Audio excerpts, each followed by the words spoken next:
भाई कन्हैया कुमार ने यूनिवर्सिटी में इलेक्शन लड़ा तो वो वक्ता अच्छे हो सकते हैं, ज़ोर ज़ोर से चिल्ला अच्छे सकते हैं, पर उन्हें कोई भी ग्राउंड लेवल का गरीब आदमी का कोई वो नहीं है कि कोई अनुभव हो। पूरे इंडिया में आज तक का कोई ऐसा प्रत्याशी नहीं हुआ मेरे सिवाय जिसने अपने पंपलेट पे पीछे अपनी सारा जीवन परिचय छापा हो, और बाकी का मुझे पता नहीं।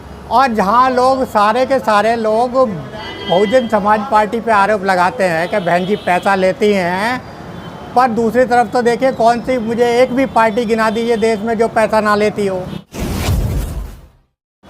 डॉक्टर साहब, आप उत्तर पूर्वी लोकसभा क्षेत्र से बहुजन समाज पार्टी के प्रत्याशी और परसों जो है वो वोटिंग होना है दिल्ली में 25 तारीख को, तो ऐसे में आपको कैसे जो आपके सामने बड़े धुरंधर मनोज तिवारी जी हैं, कन्हैया कुमार जी हैं, कैसे टक्कर दे पाओ, क्या कहना चाहोगे इस विषय पे? जैसे मनोज तिवारी और जो बात कर रहे हो कन्हैया कुमार की, भाई इनका मेरे से क्या मुकाबला है। पहली बात तो मैं यहाँ लोकल एरिया में मैंने जॉब करी है, और देखिए पूरे इंडिया में आज तक का कोई ऐसा प्रत्याशी नहीं हुआ मेरे सिवाय जिसने अपने पंपलेट पे पीछे अपनी सारा जीवन परिचय छापा हो। उसमें आप पढ़ के देख सकते हैं आराम से कि मैंने इसी क्षेत्र में नौकरी करी है, और क्योंकि मैंने ईमानदारी से और मेहनत से नौकरी करी है तो इसलिए मुझे किसी से कोई वो नहीं है। मेरा लोग इज्जत करते हैं, मुझे बहुत प्यार करते हैं, और मुझे पूरा विश्वास है कि लोग मुझे वोट करेंगे। दूसरी तरफ जो दोनों कैंडिडेट हैं, दोनों कैंडिडेट बिहार से आते हैं, उन्होंने दिल्ली से कोई मतलब नहीं है उनका।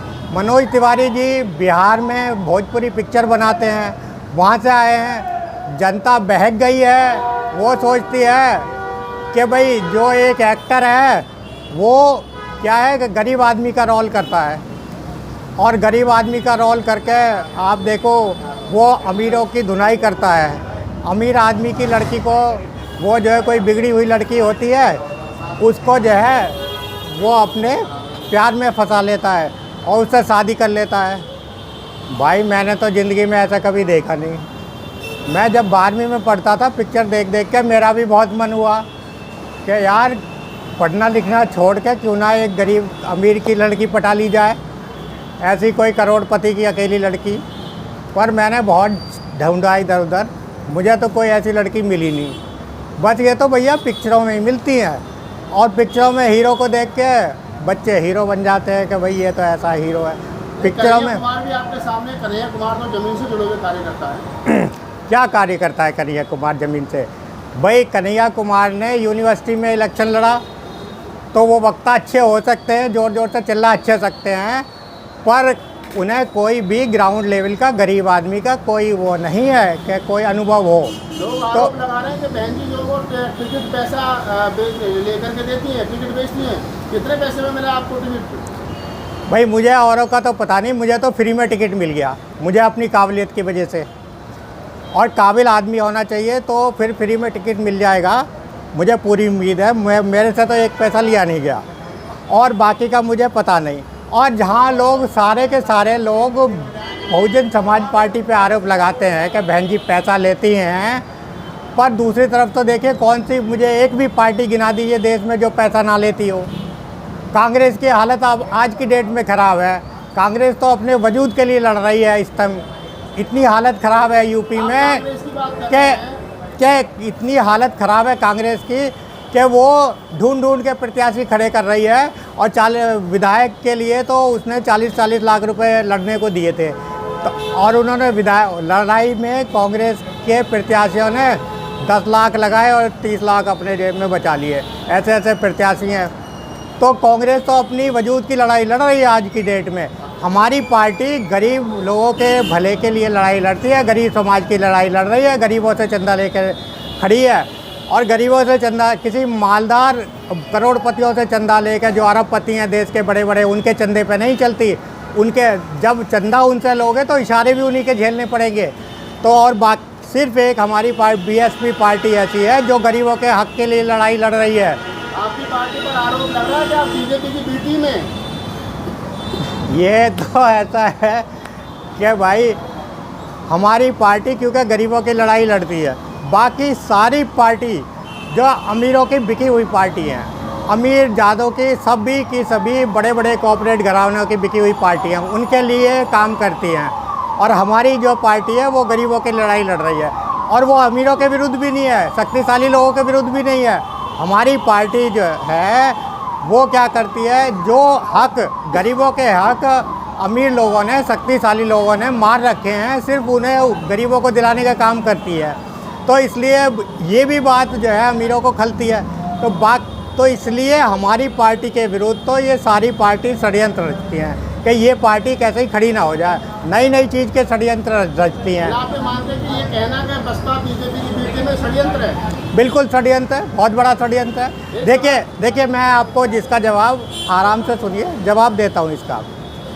देखिए, जब बहन जी 3 बार मुख्यमंत्री शुरू में बीजेपी के सपोर्ट से बनी, यदि बीजेपी की बात मानती बहन जी तो वो चीफ मिनिस्टर ही बनी रहती लगातार, पर उन्होंने बीजेपी के अकॉर्डिंगली नहीं चली।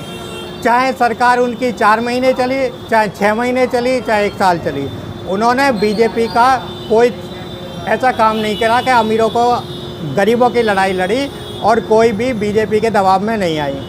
और दूसरी, जब वो पूर्ण बहुमत से बनी तो उन्होंने ऐसा काम कर दिखाया है यूपी में, आप यूपी का नक्शा ही बदल दिया, इतना ज़्यादा डेवलपमेंट करा है। उसके लिए हमने कैलेंडर छपवाया है, कैलेंडर भी आप डाल सकते हैं उस पर। इतने काम हैं कि देख के लोग हैरान हो जाएंगे। तो क्योंकि उन्होंने गरीब आदमियों के भले के लिए काम करे।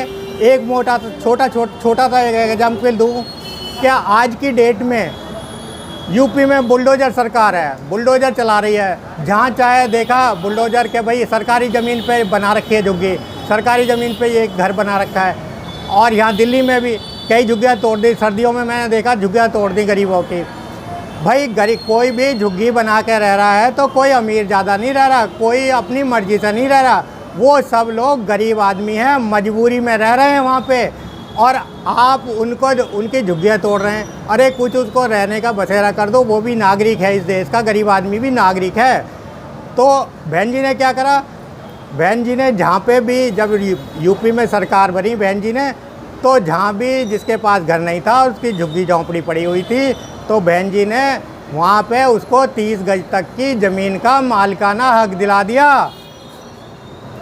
तो सवाल निकल कर के आता है डॉक्टर साहब कि जब बीजेपी को रोकने के लिए बीजेपी जो है वो अलग एनडीए गठबंधन बना हुआ है, उधर कांग्रेस इंडिया गठबंधन में लड़ रही है, कांग्रेस बड़ी पार्टी है, आप अकेले चुनाव लड़ रहे हो, क्या आपको लगता है कि आप ऐसे में अकेले दम पर बीजेपी इंडिया और एनडीए को रोक पाओगे? क्यों नहीं रोक पाएंगे भाई। देखिए, जब माननीय कांशीराम जी ने बीएसपी बनाई थी, उस समय कांग्रेस का क्या हाल था। कांग्रेस ऐसे समझो बहुत ही शक्तिशाली शेर की तरह पार्टी थी, कोई उसका मुकाबला नहीं था। कांग्रेस किसी को भी खड़ा कर दे वही जीत जाता था, और बाकी पार्टियों का करीब करीब नामो निशान नहीं था। और कांशीराम जी को जब पता पड़ा कि भाई गरीबों के हित की पार्टी नहीं है, और ये सिर्फ अमीरों को भले पहुंचाने के लिए पार्टी है और गरीबों के हित मार रही है, तो कांशीराम जी जो है डंडा लेके टूट पड़े उस पे, शेर पे, और धड़ धड़ाधड़ मारना शुरू कर दिया। और उनके पास जब देखा तो जनता भी जुड़ती गई, और इतनी जनता जुड़ी कि कांग्रेस का शेर का जो है ऐसा हाल कर दिया कि आज वो उसको आखिरी सांस ले रहा है। तो उसको आज कांग्रेस की ये हालत है कि उसको, जो एक टाइम में नेशनल पार्टी होती थी, इतनी बड़ी पार्टी होती थी, आज वजूद बचाना भारी पड़ रहा है, और यूपी से तो बिल्कुल ही समाप्त हो गई है।